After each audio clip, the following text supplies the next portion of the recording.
Bună, dragilor! Bine v-am regăsit la o nouă rețetă. Astăzi vom pregăti gogoși pufoase umplute cu ciocolată. Iată de ce ingrediente avem nevoie.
Pentru formarea gogoșilor avem nevoie de 2 inele de patiserie de dimensiuni diferite.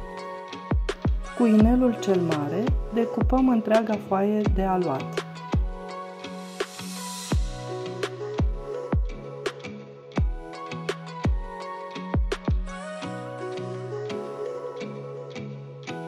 Presăm puțin marginile aluatului pentru a împiedica astfel ieșirea umpluturii. Folosim inelul cel mic pentru a sigila foarte bine gogoașa și astfel vom evita ieșirea umpluturii în timpul prăjirii. Procedăm la fel și cu cealaltă jumătate de aluat. După ce am format toate gogoșile, le lăsăm la dospit pentru 20 de minute.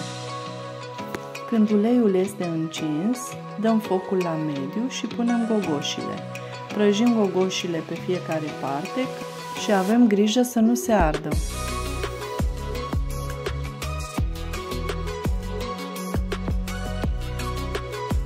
Gogoșile sunt minunate, extrem de pufoase și cu foarte multă ciocolată. Sper că ți-a plăcut rețeta și că te-am convins să o încerci și tu.